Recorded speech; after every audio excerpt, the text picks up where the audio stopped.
લોકસભાની ચૂંટણી પહેલા ભાજપમાં જોડાનાર વિપક્ષના નેતાઓની સંખ્યા ધીરે ધીરે વધી રહી છે।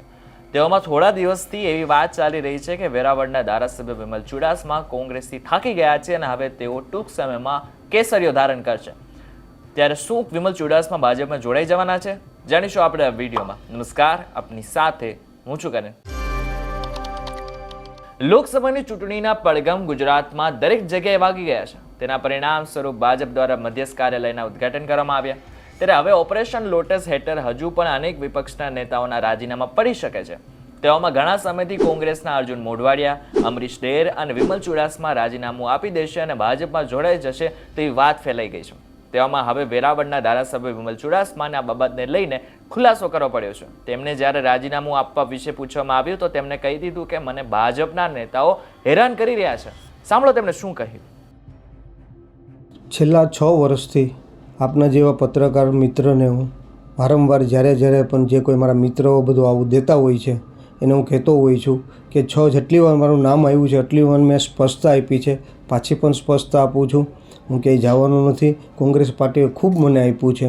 આજે ધારાસભ્ય તરીકે બે ધારાસભ્યની ટિકિટ આપી છે, 4 વાર નગરસેવકની ટિકિટ આપી છે, 10 વર્ષ પ્રમુખ તરીકે રહ્યો છે, વિરોધ પક્ષનો નેતા તરીકે રહ્યો છે।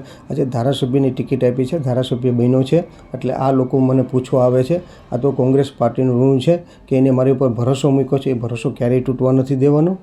આવું તો જે કોઈ લોકો આપે છે એ 5-6 વર્ષથી મને બદનામ કરવા માટે થઈને આપે, કારણ કે આવું ને આવું આપવાથી અમારા તાલુકાના હોય, જિલ્લાના હોય, ગુજરાતના હોય કે શહેરના હોય, અમારા જે મતદારો છે કે અમારા આગેવાનો છે એ માનસિક રીતે ભાંગે, એ થોડાક ડાઉન થાય અને મતદારોમાં પણ ચર્ચાનો વિષય છે। મતદાન અમારું મતદારોને નિરાશ કરવા માટે થઈને આ પ્રયત્ન કરી રહ્યો છે અને મને બદનામ કરવા માટે થઈને પ્રયત્ન કરી રહ્યો છે, એટલે આ ખોટી વાત છે। મેં તો એવું પણ વિચાર્યું છે કે મેં તો પત્રકાર મિત્રોને પણ આની પહેલાં પણ કીધું, જેટલી વાર હોય એટલી વાર સ્પષ્ટતા મેં એક જ વ્યક્તિ છે કે દર વખતે સ્પષ્ટતા આપી છે। તો જે વ્યક્તિ દર વખતે સ્પષ્ટતા આપતો હોય એ વ્યક્તિ હંમેશા પરફેક્ટ હોય ને અમે તો જે છે એ મોઢે કહીએ છીએ।